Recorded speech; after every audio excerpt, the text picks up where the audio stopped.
নমস্কার বন্ধুরা, এখানে নতুন একটা রেসিপি নিয়ে আবার চলে এসেছি অন্নপূর্ণা হেসেলে। এখানে একটা মাছের কালিয়া আপনাদের সাথে শেয়ার করছি, দেখতে থাকুন। কড়াইয়ের মধ্যে আমি তেল দিয়ে দিয়েছি, তেলের মধ্যে অল্প একটি নুনও ছড়িয়ে দিয়েছি, সামান্য একটু হলুদও দিয়ে দিলাম। মাছের মধ্যে আমি আজ হলুদ মাখাইনি, তেলের মধ্যেই হলুদ দিলাম। দেখুন কতটা সুন্দর কালার আসে। দেখুন এখানে আমি তেলটা একটু গরম করে নেব, নিয়ে সমস্ত মাছগুলো, এখানে সমস্ত মাছের পেটি নিয়েছি, মাছের পেটিগুলোই আমি এখানে রান্না করব, দেখতে থাকুন।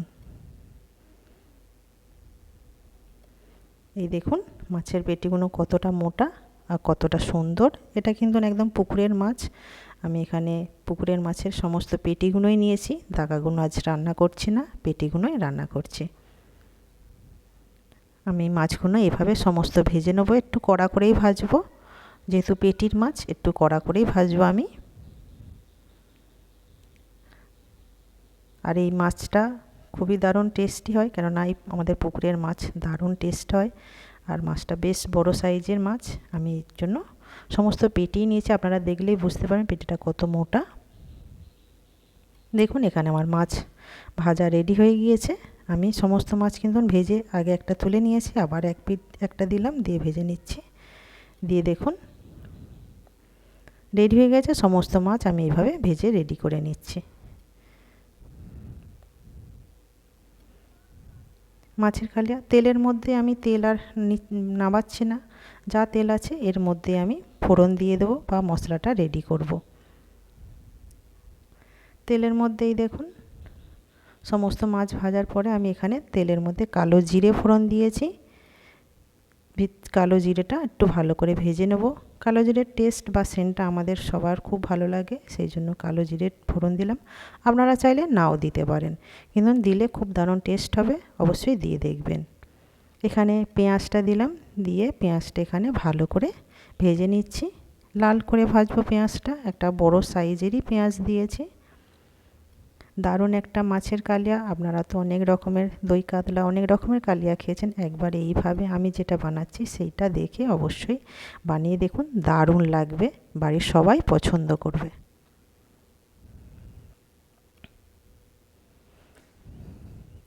এখানে 3 কোয়া রসুন নিয়েছি, রসুনটা ভালো করে আমি এটা ভেজে নিচ্ছি, নিয়ে ভালো করে কষিয়ে নেব। যতটা ভালো করে কষানো যাবে ততটা ভালো টেস্ট হবে। এখানে আধখানা একটা বড় সাইজের টমেটো নিয়েছি, নিয়ে এটাকে তেলের মধ্যে ভালো করে ভাজবো। পাকা টমেটো তেলের মধ্যে যত ভালো করে ভাজা হবে তরকারির কালারটাও দারুণ আসে। কাশ্মীরি লঙ্কা দিলে যেরকম কালার হয়, টমেটোও সেরকম কালার আনে। আপনারা একবার এইভাবে বানিয়ে দেখবেন, একদম লাল গরম মানে গড়গড়ে যে লাল টমেটো হয় সেই রকম দেখে একবার বানাতে পারেন। এখানে আমি আদা বাটা দিচ্ছি, ছোট্ট চামচের 1 চামচ সামান্য। দেখুন এখানে টমেটোটা একদম নরম হয়ে গিয়েছে। আমি বাকি মশলাগুলো রেডি করে রেখেছি বাটির মধ্যে, সেটাও আমি দিয়ে দেবো। বাটির মধ্যে মশলা রেডি করে রেখেছি, সেটা আপনার সাথে শেয়ার করা হয়নি, সেটা আমি বলে দিচ্ছি। এখানে ধনে, জিরে, লঙ্কা, হলুদ আমি এখানে দিয়েছি, দিয়ে মশলাটা রেডি করে রেখেছি। আমি এর মধ্যে এটা কষিয়ে নিয়ে মশলাটা এর মধ্যে দিয়ে আরও ভালো করে কষতে থাকবো। আমি মশলাটা এবারে দিয়ে দিচ্ছি, গুলে রেখেছিলাম বাটির মধ্যে যেটা, এই দেখুন, দিয়ে এটা আমি ভালো করে কষিয়ে নেব। এই দেখুন কালারটা কত সুন্দর এসছে, দেখেই যেন মনে হচ্ছে এর মধ্যে আমি কাশ্মীরি লঙ্কা ব্যবহার করেছি, কিন্তু না, এখানে আমি লাল টমেটো যেটা দিয়েছি আর সমস্ত মশলা দেওয়ার সাথে দেখুন কালারটা কত সুন্দর এসছে। আমি এটা তেল ছাড়া অবধি কষতে থাকবো, যতটা ভালো করে কষানো যায়।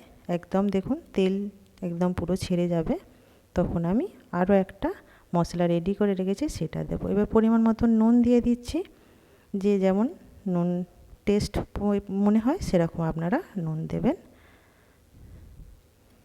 এখানে রেডি করে নিলাম। দেখুন তেল ছেড়ে দিয়েছে।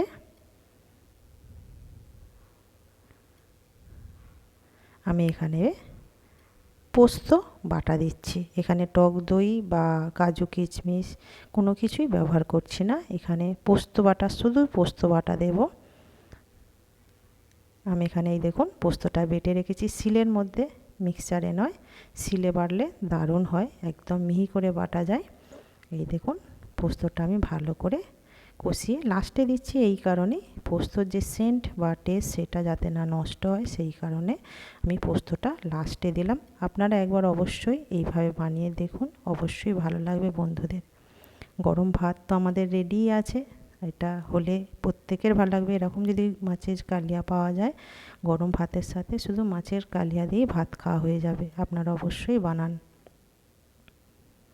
আর বন্ধুরা অবশ্যই কমেন্ট করুন, জানান, শেয়ার করুন। অবশ্যই শেয়ার করলে তবেই আমি আরও নতুন নতুন রেসিপি আপনাদের সাথে শেয়ার করতে পারবো। এই দেখুন পরিমাণ মতন আমার জল দিয়ে দিলাম, তেল ছাড়া যেতেই দেখুন কতটা তেল ছেড়ে দিয়েছে।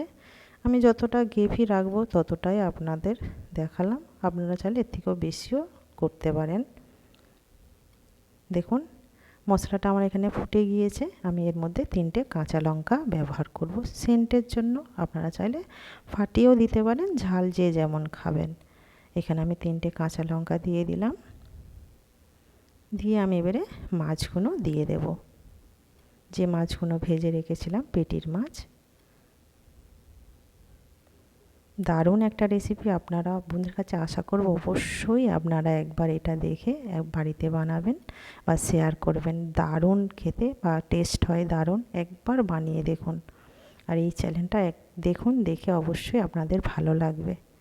আমি সম্পূর্ণ ঘরোয়া রান্না বা ঘরোয়া রেসিপি নিয়েই আসি, যেটা আমি বাড়িতে বানাই সেটাই আপনার সাথে শেয়ার করে থাকি। দেখুন এখানে মাছ আমি 4 পিস দিয়েছি। এখানে রেডি আমার মাছের কালিয়া। আমি আর একটু সামান্য ফুটিয়ে নেব, নিয়ে এটা আমি পরিবেশন করব গরম ভাতে। আপনারা একবার অবশ্যই বন্ধুদের কাছে অনুরোধ রইল যে আপনারা একবার শেয়ার করে দেখুন রান্নাটা কেমন হয়েছে। আপনারা দেখুন, দেখে কেমন লাগছে সেটা জানান। চ্যানেলটা আপনাদের কেমন লাগছে